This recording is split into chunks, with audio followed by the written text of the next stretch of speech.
"You're fired." The voice rang out across the lobby. Everyone turned, shocked. The security guard, wearing a wrinkled uniform and holding a flashlight, stood still. A man in a fancy gray suit glared at him. "We don't allow people like you to flirt with our staff," the suited man snapped. But just then, a crowd of whispers grew as someone from the top floor came rushing down the stairs. It was Mr. Benjamin Steelman, the billionaire owner of the company. His shiny shoes clicked loudly on the floor as he walked past the murmuring workers. But he didn't walk up to the man in the suit. He walked straight to the security guard. And then, he did the unthinkable. "Get your hands off my son," Mr. Steelman said coldly. Gasps flew across the room. The security guard, who everyone thought was poor and ordinary, was actually the only son of the billionaire owner himself. But why was he dressed like that? Why was he pretending to be poor? And who was the girl he risked it all for? Now, let's go back to the beginning. His name was Jason Steelman. Tall, charming, and full of energy, Jason had everything anyone could ever dream of: luxury cars, private jets, a mansion with more rooms than he could count, and more money than he knew what to do with. But there was one thing he didn't have: real love. Every time someone smiled at him, he wondered if it was because of who he was or because of what he had. People were always pretending. So Jason made a choice. A strange, daring, almost unbelievable choice. He decided to go undercover. He would become someone else. Someone who had nothing. He would become a security guard. "You're crazy," his best friend Nathan told him one night, as they sat on the rooftop of his father's mansion drinking grape soda. "You'll hate it after one day." "Maybe," Jason said, his eyes looking far away. "But maybe I'll find someone who loves me for me. Not for my money or my last name." His father didn't understand it either. "You're the heir to Steelman Industries. You could be in the boardroom making billion-dollar deals. Why do you want to sit at a gate wearing a badge?" Jason looked at his dad, calm but determined. "Because I need to know, just once, what it feels like to live a life that's not wrapped in gold." The next day, Jason arrived at the company dressed in a dark green uniform, with a cap pulled down to hide his face. He used a fake name, Jake Thompson. No one recognized him, not even the receptionist, who used to giggle whenever he passed by. As far as anyone knew, Jake was a new temp security guard filling in for the month. At first, it was harder than he thought. His back ached from standing too long. People were rude to him, and some didn't even say hello. One guy spilled coffee on his shoes and didn't even apologize. But he kept going. Every day, he clocked in, did his job, and lived in a small one-bedroom apartment across town. It was plain. No fancy lights, no soft pillows, no robot that played music when he walked in. But it was peaceful. And then she appeared. Her name was Emily Brooks. She worked in the HR department and always wore sunflower earrings. She wasn't like the others. She smiled when she walked past him. Sometimes she stopped to say hi, even if it was just for a second. One day, she even brought him a cup of coffee. "I figured you might be cold standing out here," she said with a warm smile. Jason felt something strange in his chest. No girl had ever done that before. Not without knowing who he really was. That night, he couldn't stop thinking about her. Over the next few weeks, they talked more. Little chats turned into long conversations. Emily told him about her dreams of becoming a children's author. Jason told her he used to work odd jobs and was trying to start over. It wasn't completely a lie. After all, he was starting over, just in a different way. One afternoon, Emily invited him to a local book fair. "You should come," she said. "It's fun. Not too fancy. Just real." Jason hesitated. What if someone there recognized him? But the way she looked at him made his fears melt away. "I'd love to," he said. The fair was wonderful. They laughed, ate cotton candy, and even danced to a local band playing old love songs. For the first time in a long time, Jason felt normal. Like he was just a guy and she was just a girl. No suits. No cameras. No lies. Just them. But things were not going to stay simple. Back at the company, rumors started to fly. Someone had seen Emily talking too much to the security guy. Some coworkers whispered and giggled whenever she passed by. One manager even warned her, "You might want to keep your distance. You don't want people thinking you're wasting your time on someone with no future." Emily didn't care. "He's kind," she said, "and he listens." But not everyone was kind. One day, while Jason was on his lunch break, the company's operations head, Mr. Gregson, spotted him walking with Emily in the garden behind the building. Jason had his uniform on. Emily was laughing at something he had just said. Gregson stormed over. Miss Brooks, this is highly inappropriate. You are not supposed to be mingling with lower-level staff during work hours. Especially not like this. Emily's smile faded. We're on lunch break, sir. Gregson ignored her. And you? He growled, turning to Jason. This isn't a dating service. You're here to guard the gates, not charm the staff. Jason's eyes flashed. For a second, he wanted to say something, to reveal who he was. But he held it in. It wasn't time. Not yet. That night, he told Emily, maybe we should stop talking at work. I don't want to get you in trouble. But she shook her head. I don't care what they say. I like you, Jake. You make me feel like I matter. Jason felt a tight pull in his chest. He wanted to tell her the truth. But what if she walked away? What if she thought he lied just to play with her feelings? Then came the annual company ball. It was a big event. Everyone dressed up, ate expensive food, and tried to impress the top executives. Jason wasn't invited, of course, not as Jake the security guard. But Mr. Steelman wanted his son to attend, even if just for a few minutes. So Jason showed up late, dressed in a sharp black tuxedo. He didn't plan to stay long, just make an appearance, then sneak out. But as soon as he walked in, he saw Emily, across the room, in a blue dress, looking like a dream. She didn't see him. She was talking to Mr. Gregson, who was whispering something in her ear. Her eyes looked confused. Hurt.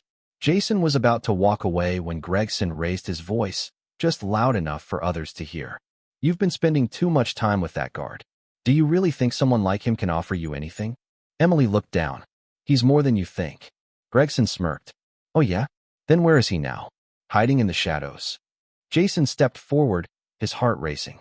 But before he could reach them, another voice called out from behind. Security. It was one of the assistants from the main floor. We have a problem in the lobby. Jason froze. He had to choose. Walk up to Emily and reveal everything, or stay in character and do his job. He turned around and headed for the lobby. That's when everything exploded. When he arrived downstairs, a scene was already unfolding. Two delivery men were shouting at the front desk. One of them threw a clipboard. Jason rushed forward, trying to calm the situation. Just then, Gregson walked in, furious. What is going on here? And why is he handling this? He pointed at Jason. He's not even qualified. Jason took a breath. I've got this under control, sir. Gregson wasn't listening. You know what? You're fired. Right now? I don't care who hired you. Get out. Jason's jaw tightened. You really want to do that? He asked calmly. I just did, Gregson snapped. And that's when the click of expensive shoes echoed through the hallway. Mr. Benjamin Steelman entered, eyes sharp. He looked around, then at Gregson, then at Jason. And then he said the words that turned the whole world upside down. Get your hands off my son. The lobby fell silent. And just like that, everything changed. Jason turned slowly to Emily, who had just arrived, hearing the commotion. Her eyes were wide. Her mouth hung open. The man she thought was a poor security guard was actually the billionaire's only son. And then she ran. Jason stood frozen in the middle of the lobby, his father's words still echoing in the air. Every eye was on him. Yet the only thing he could focus on was the back of Emily's head disappearing around the corner. She had run without a word. No questions, no pause, no goodbye. His secret was out. But instead of feeling relieved, Jason's heart pounded like 1,000 drums. He had just lost her, and he didn't even get to explain. Mr. Steelman turned to Gregson, who now looked like a balloon that had suddenly deflated. You fired my son, he said quietly, without checking who he was, without asking why he was here. Gregson stammered. Sir, I didn't know. He was acting like a regular worker. Exactly, Mr. Steelman said, his voice hard. And maybe that's something you should learn from. We treat every employee with respect here, from the CEO to the janitor. Got it. Gregson swallowed hard and nodded. Jason didn't say a word. He handed his father the flashlight and the ID badge that said Jake Thompson and walked out through the front doors. The sky outside was dark, and rain had begun to fall, but Jason didn't care. His thoughts were only on Emily. He called her. No answer. He sent a message. I'm sorry. Please, let me explain. No reply. The next morning, he showed up at her apartment building. He waited by the front gate like he used to do at work. But she didn't come down. He waited an hour. Then 2. Eventually, an old lady with a red scarf walked past and said, If you're waiting for that sweet girl Emily, she left early. Looked upset too. Poor thing. Jason's heart sank. He had never meant to hurt her. Pretending to be someone else was supposed to help him find the truth, not destroy the one person who made him feel truly seen. Back at the company, things were tense. The story of what had happened spread like wildfire. People who used to ignore Jason now greeted him with nervous smiles. Gregson was suddenly overly polite, and Mr. Steelman called him in for a meeting. "You're a grown man, Jason," his father said, sitting behind his giant wooden desk. "I may not understand your methods, but I see what you were trying to do. But now that the truth is out, you can't go back to pretending." Jason nodded slowly. "I don't want to pretend anymore, but I do want to fix what I broke." "You really care about this girl?" "I do," Jason said. "She saw me, the real me. But now she probably thinks I was lying the whole time." Mr. Steelman tapped his fingers on the desk. "Then show her that you're still the same person. Not with your name, not with your money, but with your heart." Jason spent the next few days trying to do exactly that. He remembered that Emily wanted to be a children's author, so he sent her a handmade notebook filled with encouraging quotes and a little drawing on every page. Something she once said made her smile. He left it at her doorstep with a note. "Still me. Still Jake. Just hoping for one more chance." No reply. So he tried something else. He visited the bookstore she liked, where she once told him she used to read after work.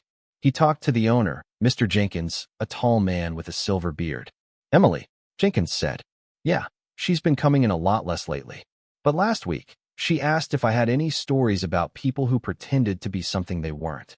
Jason gave a small smile. "That sounds about right." Mr. Jenkins gave him a long look. "You messed up, didn't you?" "Big time." Jenkins sighed. "Well, she's a good one. If you really care, don't give up." Jason took that advice to heart. He started writing her letters, one for each day they had spent talking. Little moments he remembered, like how her eyes lit up when she talked about helping kids, or how she once tripped on a pencil and blamed it on evil office spirits. He didn't send all the letters at once, just one each day. Quiet, simple, honest. Still, there was no reply. Then came the fall company picnic, an event where employees brought their families for games, food, and team challenges. Jason wasn't sure if he should go. Part of him felt like staying home and hiding under a blanket. But another part hoped, just maybe she'd be there. So he went. He wore jeans and a hoodie, no tux, no badge, no spotlight. He helped the younger kids build paper airplanes. He passed out juice boxes. And he waited. And then he saw her. Emily. She was standing by the lemonade stand, wearing a simple red dress and sunflower earrings. Her eyes found his immediately, and for a long second, neither of them moved. Jason walked slowly toward her. "Hi," he said softly. She crossed her arms. "So, you're a billionaire." He scratched the back of his neck. "Technically, my dad is. But yeah, I guess I am." Emily didn't smile. "You lied to me." "I know. And I hate that I did. I didn't want you to fall for the name. Or the money. I needed to know if someone could care about me without all that." "I did care," she said quietly. "I really liked Jake. The guy who helped me carry heavy boxes. The guy who listened to my stories. Who didn't act like he was better than anyone. That was real," Jason said quickly. "All of it. I just didn't know how to tell you the truth without ruining everything." Emily looked down. "You still should have told me." "I know," he whispered. "And I'm sorry." There was silence between them. Around them, kids laughed and music played. But between the two of them, it was just quiet. Emily finally spoke. "So now what?" "I don't know," Jason said. "But I'd like to start again. No lies. No games. Just me. If you'll let me." Emily looked at him for a long time. Then she reached into her bag and pulled out a small envelope. "This came with the notebook," she said. "I've been reading it every night." They stood in silence, but it wasn't uncomfortable. It felt like a breath being held. Then, everything changed again. Jason's phone buzzed. It was his father. He picked up quickly. "Dad." "Jason, where are you?" "At the event with Emily." "What?" "I need you back at the company. Now. Something's happened. It's urgent." Jason's stomach twisted. "What happened?" "There's been a break-in. Not just digital. Physical. Someone got into the main server room. We don't know how much damage has been done yet." Jason's heart dropped. "Is anyone hurt?" "No injuries. But the company's data might be.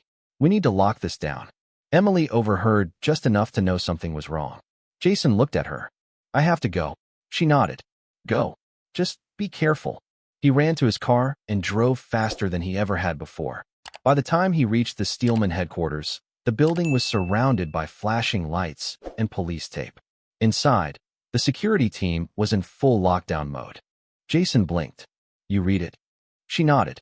"I liked the part about the evil office spirits." He laughed. "They're real. I'm pretty sure." For the first time in days, she smiled. They spent the rest of the afternoon talking again. Slowly, carefully, like someone trying to fix something delicate. And for a while, it felt like maybe, just maybe, things could be okay. But trouble wasn't done with them yet. That night, Jason got a phone call. It was from his father. "Son," Mr. Steelman said, "we have a problem." "What kind of problem?" "There's been a data breach. Someone hacked into our systems." "It's serious." Jason's chest tightened. "What do you mean serious?" "We're not sure who did it yet, but information was stolen. Private emails, employee records. Some of your letters to Emily were in there too." Jason's heart stopped. "You mean my letters? The ones I wrote to her?" "Yes, and I'm afraid they've been leaked online." Jason couldn't speak.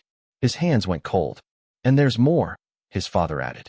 "Tomorrow, the media is going to be at the company. They're calling you the pretend guard. This story's about to go public." Jason dropped the phone. The peaceful afternoon, the quiet smiles, the slow rebuild. It was all about to shatter. By morning, the internet had exploded. Headlines flashed across news sites and social media feeds with titles like "Billionaire poses as security guard to win love," "Steelman heir's secret double life exposed," and "Real-life Prince and the Pauper." News vans parked outside the Steelman Corporation building, and reporters swarmed the front entrance, hoping for a glimpse of the mysterious Jake Thompson. Inside the building, everything was chaos. Employees whispered behind their hands, and everyone kept checking their phones. Jason walked through the halls with his head down, trying not to make eye contact. He had always hated attention, at least this kind. But now, there was no escaping it. The leaked letters were all over the internet. People were dissecting every word he'd written to Emily. Some called it romantic. Others called it manipulative. Some said it was proof of true love. Others said it was a rich man's game. But no one knew the full story. And worst of all, Emily hadn't returned a single message since the news broke. Jason sat in the break room, the same place he used to have lunch with Emily, and stared at the cold cup of coffee in front of him. He could barely hear the hum of conversations around him. His heart was drowning in noise. Gregson came in and tried to sit across from him. "Look, kid," he said, his voice lower than usual. "You may have fooled me before, but you've got guts. I mean, this whole thing, it's wild. But I'll give you this. You weren't lazy. You showed up. You worked hard. That's more than I can say for half the suits upstairs." Jason didn't answer. Gregson leaned in. "And just so you know, Emily didn't quit. She requested a transfer to the Children's Outreach Department. Said she needed a change." Jason looked up, eyes wide. "She's still with the company?" Gregson nodded. "Yeah, and from what I hear, she's working on some big charity event for underprivileged kids. One of those community things your dad always talks about, but never actually attends." Jason stood up fast enough to knock over the coffee. He didn't even stop to clean it. He ran straight to the HR office. An hour later, he was standing outside a small rec center downtown. Inside, there were volunteers setting up booths, games, and boxes of books. And in the middle of it all, wearing jeans and a ponytail, was Emily. She looked focused, her eyes scanning a checklist on her clipboard. Jason stepped inside slowly. Every instinct told him to turn around and leave, but he forced himself forward. When she saw him, her whole body stiffened. "Jason," she said, her voice guarded. "I didn't come to make a scene," he said quickly.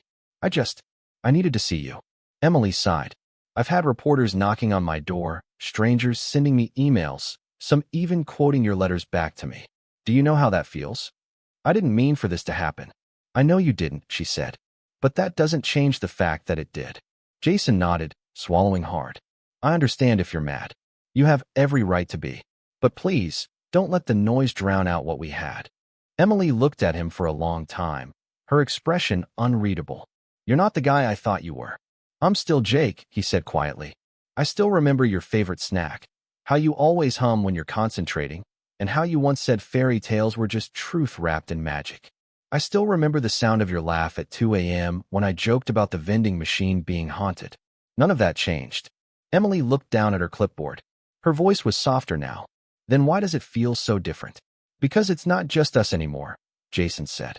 Now there's the world watching, judging. And I hate that. But I'm not giving up. Not on you. She was quiet. Then she said, if you want to help, start by setting up those chairs over there. Jason blinked. What? We need 75 chairs set up for the storytelling session. You're here. Put that billionaire strength to use. He couldn't help but smile. Yes, ma'am.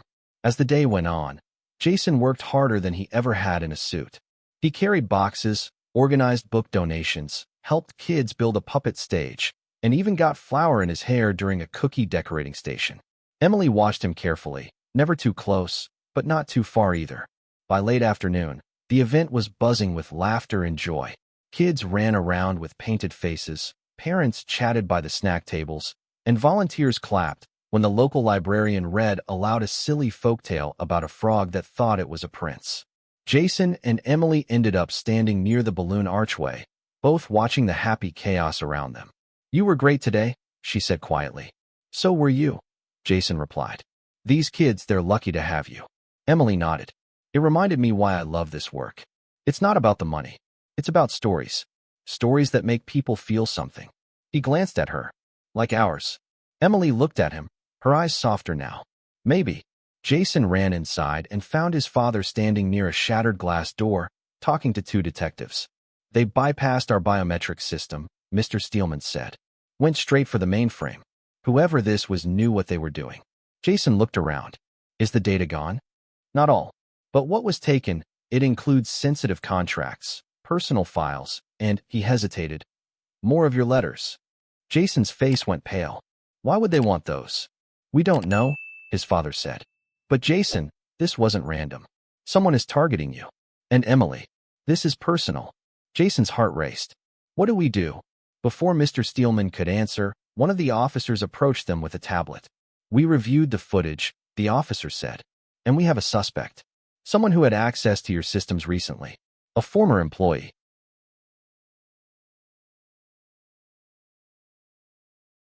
He turned the tablet around to show a paused frame from the surveillance video. Jason leaned in, and his blood turned to ice. On the screen, dressed in a dark hoodie, sneaking through the hallway, was someone he recognized immediately. It was Gregson. Jason stared at the screen, frozen. His throat went dry, and his hands balled into fists. Gregson, the man who had trained him, who had called him kid, who had stood by him when the secret came out. How could it be him? His father stood beside him, looking equally stunned. Are you sure that's Gregson? Could be someone who looks like him. The officer nodded grimly. We ran facial recognition against the company database. 98% match. The footage shows him bypassing multiple security checkpoints with clearance codes, and he knew exactly where the mainframe was. No hesitation. Jason shook his head. This doesn't make sense. Gregson's not some hacker. He doesn't even like computers. And he didn't seem bitter. He actually supported me after the truth came out. The detective raised an eyebrow. Or maybe he supported you because he needed to stay close. Sometimes betrayal hides behind loyalty. Jason didn't respond.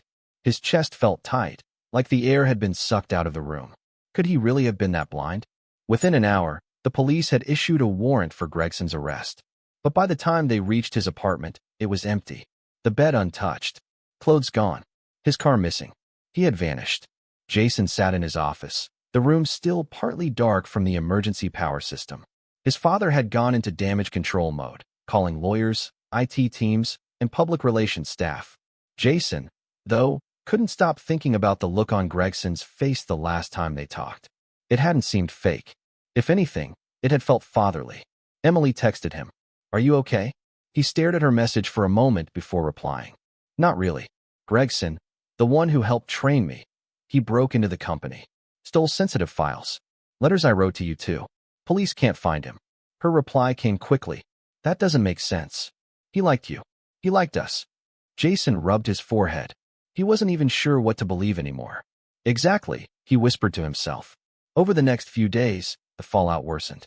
Though no money had been stolen, the leaked files included private emails between top executives, sensitive contracts, and those now infamous love letters. People were talking again, not just about Jason's secret identity, but now about potential internal sabotage. Jason decided he had to get answers for himself. He returned to the old security wing, where Gregson had worked. As he stepped inside, the familiar buzz of fluorescent lights and scent of coffee hit him. He moved through the room slowly, checking every drawer, every cabinet, every locker. In the back corner, he found Gregson's locker. Surprisingly, it hadn't been opened. Jason used the master key and swung it open. Inside, he found two things: a worn leather notebook and a photo. The photo was of a much younger Gregson, standing next to Jason's father. They were in their 20s, smiling, holding up mugs of coffee with the Steelman building behind them. Jason picked up the notebook and flipped through it. It was filled with entries, journal-style writings. April 17th, Mr. Steelman called off the raises again. Told us the budget didn't allow for it. Meanwhile, he's buying a third house. Guess loyalty doesn't matter anymore. June 3rd, found out Jason, is starting next week. They want me to keep an eye on him. I don't think the kid knows what's really going on. Can't blame him. Not yet. August 12th. He's different. Works hard. Eats lunch with Emily. Laughs like he means it. Starting to think, maybe not all Steelmans are the same. Jason's hand trembled slightly as he read on. September 7th. Heard from an old friend in IT. Found out about the offshore accounts. Not Jason's fault. But his father, he's been using the company like a piggy bank. Jason closed the notebook, his heart thudding. Gregson hadn't betrayed him. He was trying to expose Mr. Steelman. The break-in wasn't personal, it was justice. He stood up and walked out of the room, the notebook clutched tightly in his hand. That evening, he met Emily at the community center again. The event was over, but she was still packing up supplies. When he handed her the notebook, she took her time flipping through it. Her eyes widened as she read. Jason, this changes everything. I think he was trying to stop my father. Not me. He probably took the letters so the media wouldn't twist them. But it got out anyway. Emily sighed. And now your dad is covering everything up. Jason nodded. If I'm going to fix this, I need to go public. All of it. The notebook, the accounts, the truth about what my father's been doing. Everything. Emily looked at him, worried. That could destroy your family. It already is, Jason said. But maybe it can save the company. And maybe it can clear Gregson's name. Emily reached out and touched his arm gently. You've changed, Jason. You're not just pretending to be a security guard anymore. You are one. He smiled faintly. I think that's the nicest thing anyone's ever said to me. The next morning, Jason called a press conference. He stood in front of reporters, cameras flashing, microphones everywhere. My name is Jason Steelman. I've lied before, but today I'm telling the truth. He went on to explain everything. How he started at the bottom to understand the company from the inside. How Gregson trained him. How his father had used company funds for personal gain. And how Gregson found out. He showed the notebook. Read the journal entries aloud. Then he did the unthinkable. He handed over power of the company to the board of directors and requested an independent investigation. I'm stepping away from Steelman Corporation, he said, until the truth is fully uncovered. Reporters were stunned. Some clapped. Some shouted questions.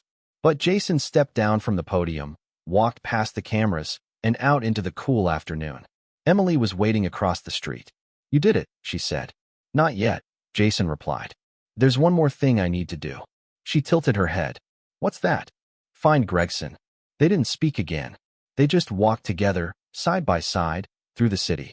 But just when things seemed to settle, Jason got a call from a block number. He answered. A voice, low and familiar, came through. Meet me at the bridge by midnight. Come alone. It was Gregson. The night was cold and silent. The only sound coming from the soft rustling of leaves in the wind and the distant hum of the city. Jason stood at the edge of the old metal bridge just outside town, the one that crossed the narrow stretch of dark river cutting through the outskirts. He checked his watch, 11:58 p.m. He had come alone, like Gregson asked, and carried nothing but the notebook in a small messenger bag slung across his shoulder. His heart pounded as he looked around. The moonlight was dim, but it lit the empty path ahead. Then, from the shadows under the bridge, a figure stepped out. Gregson. He looked older, tired, with dark circles under his eyes and a few more gray strands in his beard. But his posture was still strong, alert. He wore a dark jacket and jeans, his hands in his pockets. I wasn't sure you'd come, he said. Jason took a slow step forward. I had to. They stared at each other for a few seconds before Gregson looked away toward the water. You've read it, then? The notebook. Jason nodded. Yeah, you should have told me. I couldn't. Gregson said, his voice low. If I had, and you tried to protect me, they'd have buried the whole thing. Your father is powerful. Too powerful. I had to make it look like I betrayed you. Jason clenched his fists. You stole private files. You took letters I wrote to Emily. You made me look like a fool. I didn't want those getting twisted in the media, Gregson replied calmly. People love scandal. I was trying to shield you, believe it or not. Jason looked down, unsure what to say. I told the world everything. I gave up control of the company. There's going to be an investigation. Gregson gave a bitter laugh. That's brave, but it won't be enough. Jason looked up sharply. What do you mean? Gregson turned and reached into his coat. Jason tensed, but all he pulled out was a flash drive. He handed it to Jason. That's everything, Gregson said. Offshore accounts. Fake vendor invoices. A list of politicians on your father's payroll. It's bigger than you think. Jason took it, eyes wide. You've been gathering this? For years, Gregson said. Ever since I found out what he did to my brother. Jason blinked. Your brother? Gregson nodded slowly. He was a junior engineer. Found a fault in one of the factory machines and tried to report it. They fired him, blacklisted him from every company in the area. Said he was lying. 2 years later, he died from stress-induced heart failure. No job. No insurance. My brother was 29. Jason's stomach twisted. I'm sorry, Gregson. I didn't know. You weren't supposed to, Gregson said. But now you do. They stood in silence again, the only sound the water moving gently beneath them. So, Jason said finally, what now? You release the info, Gregson replied. And if you're serious about making things right, you help rebuild the company, not from the top, but from the ground up. You started as a guard. Finish the journey properly. Jason hesitated. You'll still be wanted. They think you're a criminal. I know, Gregson said. That's why after this, I'll disappear. For a while. Maybe for good. Jason didn't like the sound of that. There's got to be a way to clear your name. Gregson smirked. There will be. When the truth comes out. Until then, I trust you. He started to walk away, fading back into the shadows. Jason called after him. Why did you trust me in the first place? Gregson paused and looked back. Because you were willing to scrub floors and guard doors for love. That's not something a regular billionaire does. And then he was gone. Jason stood on the bridge a moment longer, then walked away, the flash drive gripped tightly in his hand. The next morning, Jason walked into the office of the independent investigation team.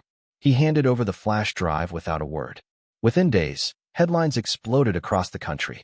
Steelman empire tied to offshore laundering. CEO's son blows whistle. Gregson the ghost, hero or hacker? Inside the rise of the security guard billionaire. Public opinion swirled.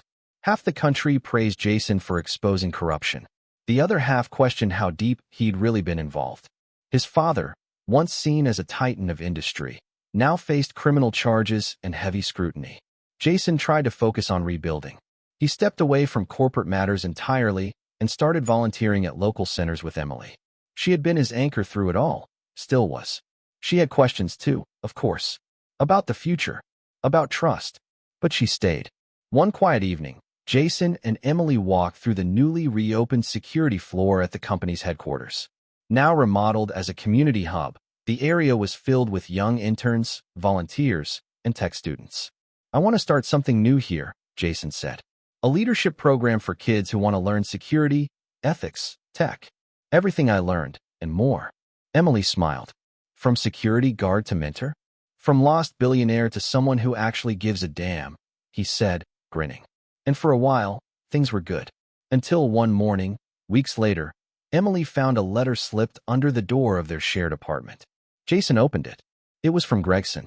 Kid, you did good. But there's still more. Someone else knew everything. Someone on the board. I didn't trust anyone to find them. Except maybe you. Look deeper. Your father wasn't working alone. Attached was a photo, grainy, black and white, of a boardroom meeting. Everyone's faces were circled. All but one. And that one face, barely turned toward the camera, looked familiar. Jason's blood ran cold. Emily, he whispered. I think we have another traitor. Jason sat in silence, the photo in his hands trembling slightly as the weight of Gregson's words settled in his chest. The face circled in red, the one not facing the camera, triggered something deep in his memory, a flash of familiarity he couldn't place. He stared at it for what felt like hours, trying to force the image to make sense. Emily leaned over his shoulder. "Do you recognize them?" He shook his head slowly. "I'm not sure. But Gregson said someone else on the board knew. Someone powerful. And if they were working with my father, they could still be pulling strings." Emily looked concerned. "Then we're not done." Jason nodded. "Not even close."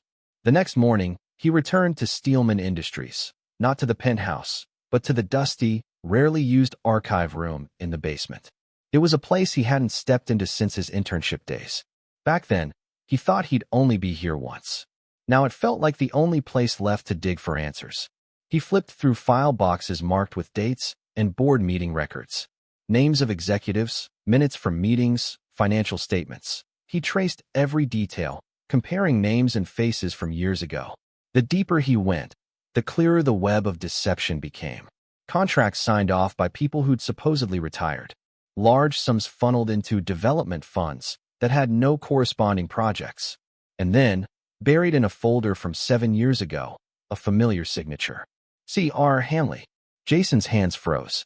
"Hanley," he whispered. Emily stepped closer. "You know him?" Jason's voice was barely a breath. "Christopher Hanley. My godfather. He used to work directly under my father before he retired. I remember him at every birthday until I was 16. Then he vanished." Emily's eyes widened. "He was on the board?" Jason nodded. "He must have kept it quiet. My dad probably made it look like he stepped away publicly. But in the background, he stayed." He flipped through more documents, now laser-focused on anything with Hanley's name. He found encrypted memos signed with his initials, backdoor deals approved without consensus, and most damning of all, a private memo sent to Jason's father. "We can't keep Gregson out forever. If he pushes too hard, we may need to move funds. I suggest we pin something on him if needed. He's too smart for his own good." Jason stood slowly, his breath catching in his throat. They set Gregson up, and Hanley was the puppet master. The fury in his chest ignited again, stronger than ever. Gregson had risked everything, his life, his name, because of this man. Jason wasn't going to let it slide. But exposing Hanley would take more than a few papers. He needed proof. Real proof. That evening, he met with Emily and some trusted allies, former staff members who had stayed loyal through the company's shake-up. Among them was Lisa, a brilliant tech analyst who once worked in internal security. "I need help cracking these encrypted files," Jason told her. "They might be the key to everything." Lisa nodded and got to work. The files were tough, multiple firewalls and encryption layers. But after hours of work, she cracked one open. Inside were audio recordings, private board meetings recorded secretly by Gregson. Jason clicked the first one. Hanley's voice came through, sharp and smug. "The boy's getting too curious. If he steps out of line, we'll bury him just like we buried his mother's story. No one questions the Steelmans." Jason paused the recording, his heart thudding like a drum. What did he just say? Emily leaned forward, shocked. His mother? Jason stared at the screen, his mind racing. He had always been told his mother died in a car accident. No questions. No details. He clicked another file. Hanley again. Elaine never knew when to quit. She wanted out. Thought exposing the factory was the right thing to do. But Charles couldn't have that. She knew too much. Jason dropped the laptop. Emily gasped. "Jason, your mom?" Jason's eyes filled with tears. "They lied to me. My entire life. She didn't just die. They killed her. Because she tried to tell the truth." The truth hit him like a tidal wave. His mother's death wasn't an accident. She had been silenced. And his father, his own father, was part of it. Maybe even the one who gave the order. Everything he thought he knew came crashing down. Jason didn't sleep that night. He stared at the ceiling, clutching the audio recorder in his hands. At dawn, he got dressed and went to see the investigators. "I want to press charges," he told them. "I have proof. Audio files, documents, money trails. I want to bring down every last one of them." The legal process started. The files were handed over. The recordings verified. And slowly, quietly, arrests began. Hanley went into hiding. It took a week to find him. But when they did, it made national news. Billionaire's godfather caught in whistleblower scandal. The trial was set. Jason would testify. So would Gregson, who resurfaced just long enough to tell his side of the story, then vanished again. Jason took the stand and told everything. About his disguise, his mission, The corruption, the lies, the betrayal. The courtroom was silent as he spoke of his mother, his father, and the people who tried to destroy him. And when it was over, there was nothing left to hide. Jason returned to the company once more, not as CEO, not as an heir, but as a man who had fought his demons and won. He created a foundation in his mother's name to support whistleblowers, low-income workers, and single parents. Emily stood beside him as he launched the project. "You did it," she whispered. He looked at her with tired eyes, but a hopeful smile. "No, we did it." A year later, they got married in a quiet garden surrounded by the workers and friends who had walked with them through the storm. Jason never put the suit back on. He stayed close to the people. Sometimes, he still wore his old security uniform, just to remind himself where he came from. And every now and then, when he walked through the front gate of the company he once inherited, someone would stop him and ask, "Weren't you the billionaire who pretended to be a security guard?" He would smile, tip his hat, and say, "Maybe. Or maybe I was just a guy looking for something real." And with that, he'd walk on, quiet, steady, and finally free. The end.